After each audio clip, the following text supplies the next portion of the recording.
Hello guys, welcome to my YouTube channel. स्वागत है आप सबका स्टडी चैनल पे। आज हम 8th क्लास का पार्ट नंबर 1 कब, कैसे और कहाँ के क्वेश्चन आंसर्स करेंगे। ठीक है, इसकी व्याख्या हम पहले कर चुके हैं। व्याख्या का लिंक आपको डिस्क्रिप्शन में मिल जाएगा। और प्लीज़ ये क्वेश्चन बहुत इंपॉर्टेंट है, तो आप वीडियो को लास्ट तक जरूर देखिएगा। चलिए स्टार्ट करते हैं। पहला है सही और गलत बताइए।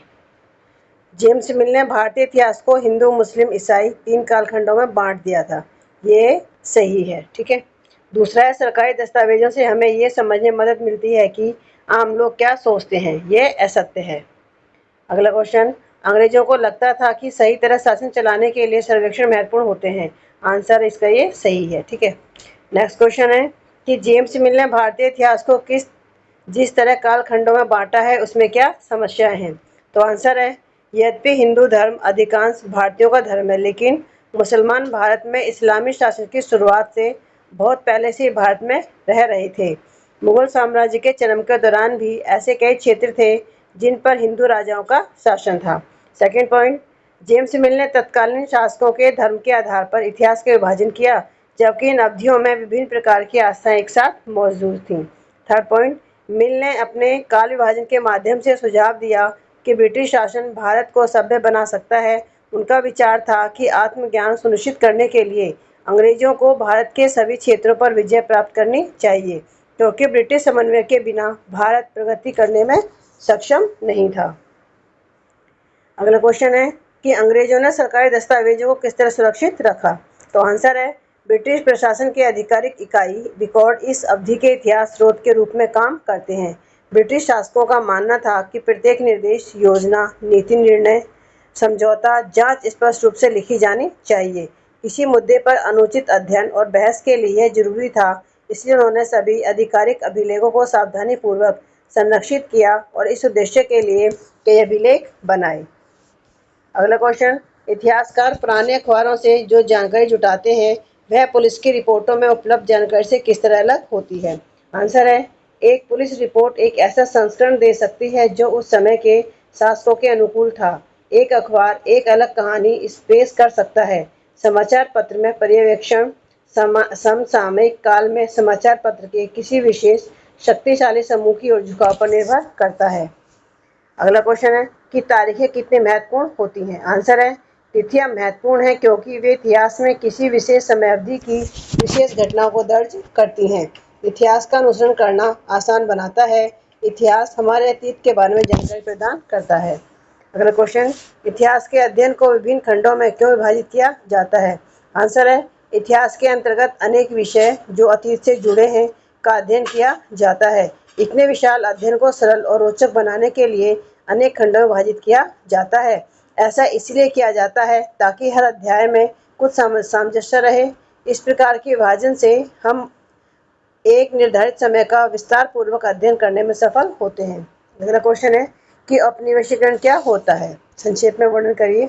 आंसर है जब एक देश पर दूसरे देश के दबदबे से इस तरह के राजनीतिक, आर्थिक, सामाजिक और सांस्कृतिक बदलाव आते हैं तो इस प्रक्रिया को औपनिवेशीकरण कहा जाता है।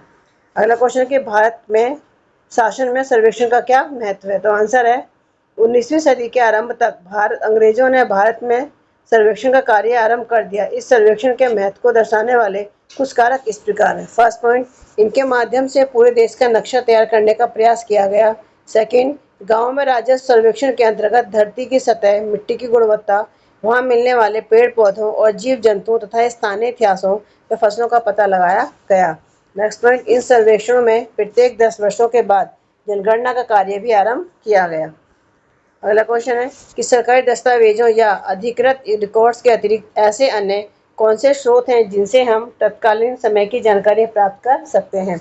तो आंसर है देश के तत्कालीन समय की पूरी जानकारी प्राप्त करने के लिए हम निम्नलिखित स्रोतों की सहायता प्राप्त कर सकते हैं जो इस प्रकार है। फर्स्ट पॉइंट, इस प्रकार की जानकारी के लिए लोगों की डायरियाँ, तीर्थयात्रियों के संस्मरण, महत्वपूर्ण लोगों की आत्मकथाएं और स्थानीय बाजारों में बिकने वाली लोकप्रिय पुस्तिकाओं की सहायता ली जा सकती है।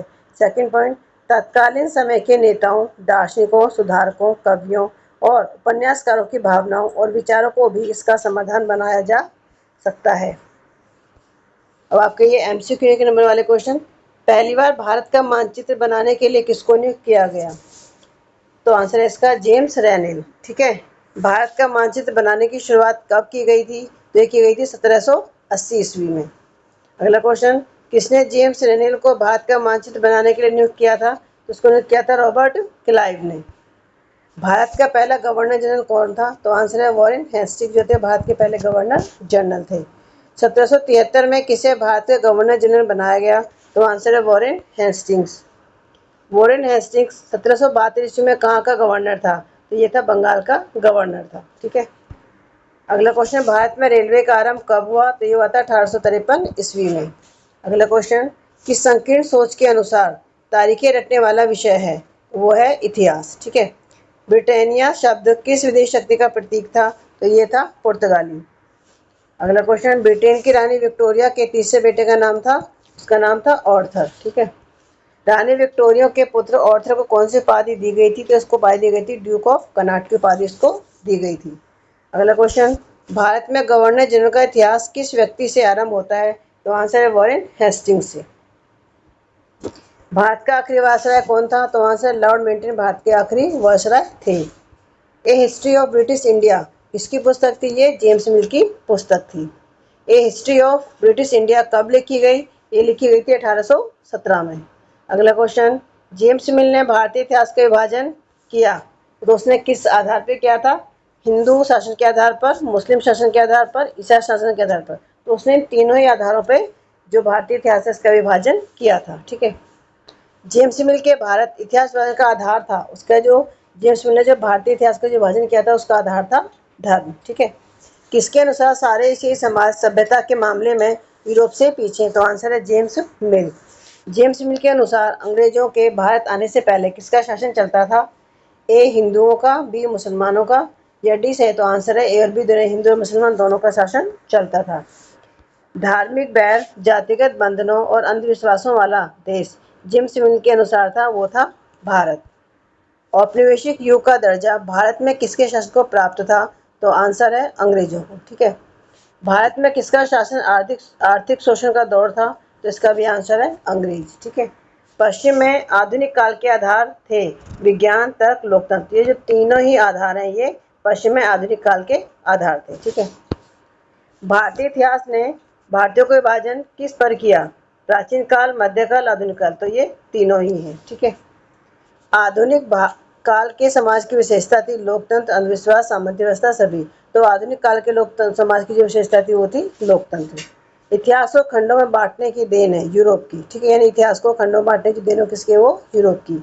अंग्रेजों के शासन में भारत में कमी थी समानता की, स्वतंत्रता की, आर्थिक प्रगति। तो सभी की अंग्रेजों के शासनकाल में भारत में कमी थी। ठीक है, 18वीं सदी के मध्य के बाद भारत में शासन था हिंदुओं का, मुगलों का, तुर्कों का, अंग्रेजों का। तो आंसर है इसका अंग्रेजों का। ठीक है, जेम्स मिल के अनुसार भारत में किसका शासन सभ्यता और प्रगति का प्रतीक था? तो आंसर है अंग्रेजों का। ठीक है, अभिलेखागार का युग था 19वीं शताब्दी, जो वो अभिलेखागार का युग था।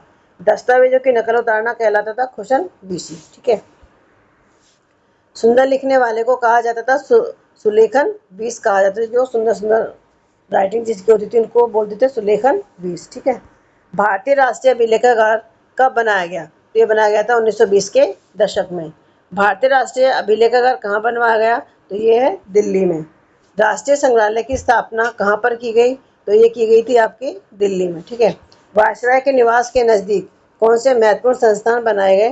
तो राष्ट्रीय संग्रहालय, राष्ट्रीय अभिलेखागार, ए और बी दोनों ये वायसराय के निवास के पास में बनाए गए थे।